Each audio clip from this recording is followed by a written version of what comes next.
Assalamualaikum warahmatullahi wabarakatuh. Apa kabar semuanya? Semoga kita selalu berada di dalam keadaan sehat.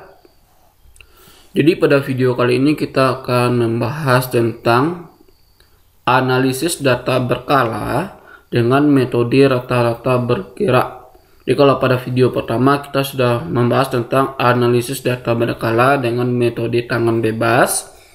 Kalau pada video kali ini kita akan membahas analisis data berkala dengan metode rata-rata bergerak. Jadi kalau kita baca penjelasannya di sini, metode rata-rata bergerak disebut rata-rata bergerak jika setelah rata-rata hitung gerakan satu periode ke belakang. Jadi maksudnya di sini adalah misalnya kalau kita ingin mencari tren tahun 1981, maka kita akan mengikutkan data pada tahun 1980. Dia akan kita ikutkan satu periode yang belakang tahun 1981. Kemudian metode rata-rata bergerak disebut juga rata-rata bergerak pusat karena rata-rata bergerak diletakkan pada pusat dari periode yang digunakan. Maksudnya di sini adalah jika kita ingin mencari rata-rata bergerak atau tren tahun 1981, di sini kita akan mengikutkan tahun 1980 dan 1982 sehingga rata-rata bergeraknya atau trennya berada di pusat di antara 1980 dan 1982. Kemudian apabila data berkala sebanyak n titik 2 y1, y2, titik sampai yt, maka rata-rata bergerak moving average dengan n waktu, tahun, bulan, dan minggu dan harinya merupakan urutan rata-rata hitung sebagai berikutnya. Rumusnya ya, y1 tambah y2 per y3 per n, y2 y3 tambah yn tambah 1 per n, dan seterusnya. Di sini metode rata-rata bergerak itu kita bagi dua, ada yang pola gerakan ganjil, ada yang pola gerakan genap. Untuk pola gerakan ganjil, di sini pola gerakan ganjil itu bisa terdiri dari 3 tahun, 5 tahun, dan 7 tahun, dan seterusnya. Inilah contoh dari pola gerakan ganjil 3 tahun. Misalnya di sini kita akan mencari tren dari tahun 1980 sampai 1984. Di sini sebelum saya menjelaskan tabel ini, ada kelemahan dari metode rata-rata bergerak ini adalah berapa tahun awal ya, tahun awal dan akhir tahun tidak dapat dihitung nilai trennya. Jadi kalau kita ingin mencari 1980 sampai 1944, maka tren tahun awal 1980 dan tren tahun akhirnya tidak bisa kita cari. Itu adalah kelemahan dari metode ini. Misalnya di sini kita ingin mencari tren yang polanya 3 tahun, maka kita jumlahkan di sini y1, y2 tambah y3. Dia ada 3 tahun ya yang kita jumlahkan di sini. Dengan rumusnya nanti kita letakkan di tengah-tengah, yaitu pada tahun 1981. Kalau kita ingin mencari tahun 1982, maka rumusnya y2 tambah y3 tambah y4. Nah, ini kita letakkan di tengah-tengah juga. Kalau kita ingin mencari tahun 1983, maka kita jumlahkan nanti adalah Y3, Y4, Y5. Nah, kemudian untuk moving average 3 tahunnya atau rata-ratanya kita bagi dengan sepertiga. Karena jumlah tahunnya ada 3 ya, maka kita bagi dengan sepertiga. Kemudian untuk moving average method dengan pola gerakan genap. Ini pola gerakan genap, ada yang 2 tahun, ada yang 4 tahun, ada yang 6 tahun ya. Berikut ini adalah tabel tentang pola gerakan 2 tahun. Coba kita perhatikan rumusnya di sini. Di sini yang akan kita cari adalah tahun dari tahun 1980 dan 1985. Dengan konsekuensinya kita tidak akan bisa menghitung tren tahun 1980 dan 1985. Berarti yang akan kita cari trennya 1981 sampai 1984. Ini kita misalkan 1980 kita misalkan dengan Y1, 1985 kita misalkan dengan Y6. Kemudian di sini kita jumlahkan yang pertama terlebih dahulu, Y1 tambah Y2. Ini Y1 tambah Y2 ini berada di antara nilainya, di antara tahun 1980 dan 1981. Kemudian Y2 ditambah Y3 ini nilainya berada di antara 1981 ditambah 1982. Supaya kita bisa mendapatkan range tahun 1981, maka kita harus menjumlahkan Y1 tambah Y2 ditambah Y2 ditambah Y3.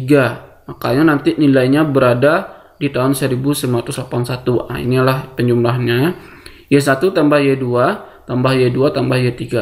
Kemudian kita bagi dengan 1/4 karena Y kita ada 4 di sini. Rumusnya untuk tahun 1981 adalah Y1/4 dikali Y1 tambah Y2 tambah Y2 tambah Y3. Kemudian untuk tahun 1982, kita perhatikan di sini Y2 ditambah Y3. Y2 tambah Y3 nilainya itu berada di antara 1981 dan 1982. Kemudian Y3 ditambah Y4 nilainya itu berada di antara 1982 dan 1983. Supaya kita mendapatkan tren tahun 1982, maka kita jumlahkan yang Y2 tambah Y3 ditambah Y3 tambah Y4. Ini hasilnya, kemudian kita bagi dengan 1/4. Dan begitu seterusnya sampai ke bawah. Di sini bisa kita simpulkan untuk membuat perkiraan atau ramalan untuk tahun-tahun berikutnya dilakukan dengan menggeser angka dari rata-rata bergeraknya. Di kelemahannya di sini saya ulangi lagi.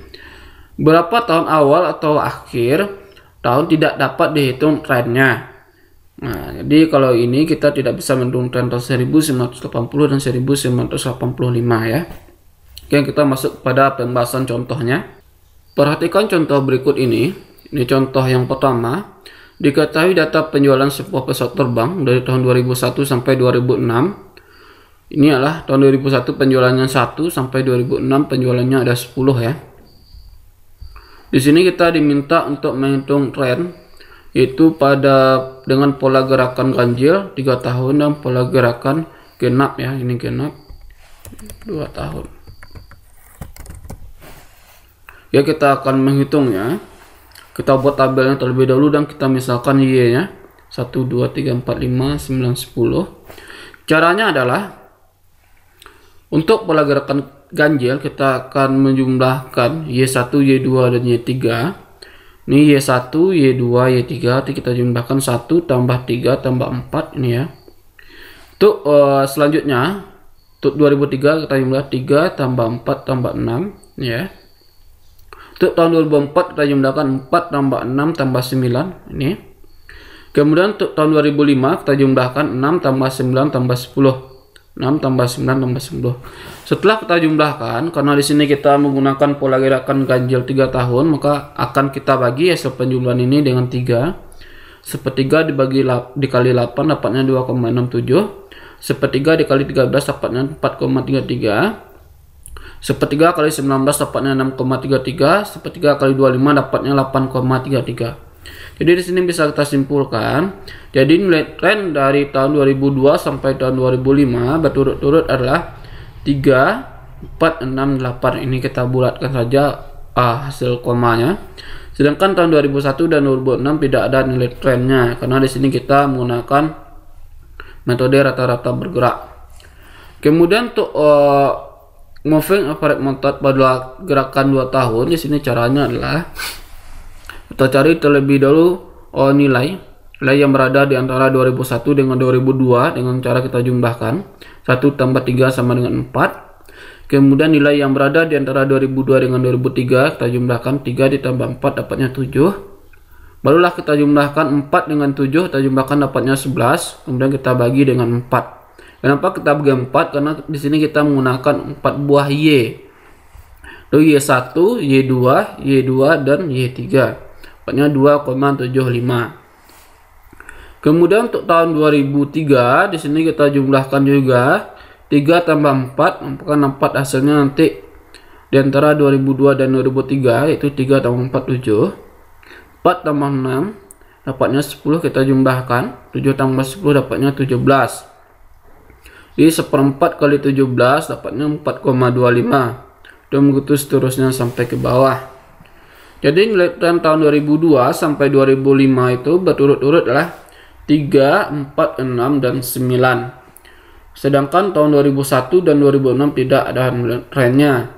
Jadi di sini kita bisa menyimpulkan, jika kita menggunakan pola gerakan ganjil 3 tahun atau pola gerakan genap 2 tahun, di sini kita bisa lihat hasilnya ya.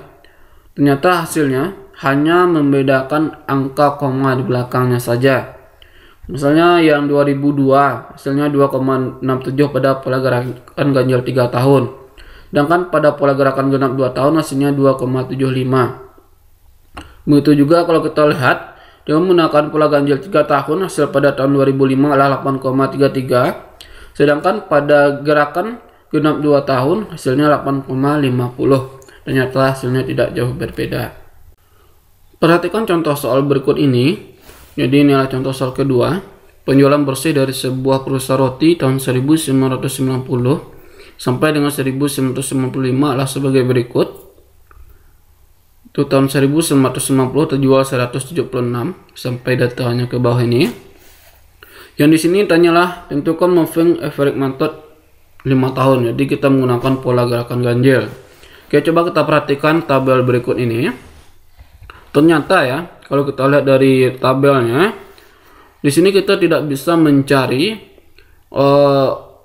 tren tahun 1990, 1991, 1994 dan 1995. Di sini kita tidak bisa mencari tren tersebut karena kita kekurangan data kalau kita mencari tren tahun tersebut. Oke, di sini kita akan menjumlahkan 5 buah Y untuk mencarinya. Y1, Y2, Y3, Y4, Y5. Kita lihat yang di tengah-tengahnya. Maka yang tengah-tengahnya di sini tahun 1992. Kalau kita jumlahkan 176, 170, 182 ditambah 197 tambah 160. Kemudian kalau kita cari tahun, misalnya kalau ingin kita mencari ya tahun 1993, berarti kita harus bisa menjumlahkan 5 buah Y juga. Jadi kita jumlahkan 170, 182, 197, 160 dan 205 kita jumlahkan.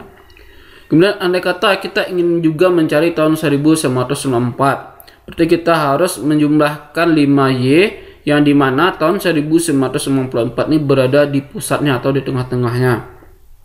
Jadi harus kita jumlahkan 182 tambah 197, 160, 205 kita jumlahkan. Ternyata kita kekurangan satu nilai Y, berarti kita tidak bisa mencari tren tahun 1994 karena kita kekurangan satu Y. Makanya di sini kita hanya bisa mencari tren tahun 1992 dengan 1993. Sedangkan tahun-tahun yang lainnya tidak cukup jumlah nilai Y-nya. Oke, kita jumlahkan, kemudian kita kali dengan 1/5 ya. Ini kita dapatkan 177. Yang kedua yang kita dapatkan 182,8. Jadi di sini bisa kita simpulkan tren tahun 1992 dan 1993 berturut-turut adalah 177 dan 183.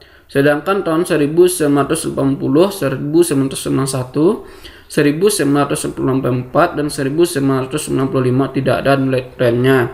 Nah, di sini kita kekurangan data atau informasi tentang data penjualan atau nilai Y-nya. Demikian penjelasan tentang metode rata-rata bergerak. Di sini kelemahannya adalah kita tidak bisa mencari berapa nilai di tahun awal, bukan nilai ya, tapi tren di tahun awal dan di tahun akhir. Itu adalah kelemahannya. Misalnya di tabel berikut ini kita tidak bisa mencari tren tahun 1990, 1991, 1994 dan 1995. Jika ada yang ingin ditanyakan, silahkan tulis di kolom komentar. Jangan lupa untuk like, komen, dan subscribe supaya channel Matematika Uda Mamat berkembang selalu. Assalamualaikum warahmatullahi wabarakatuh.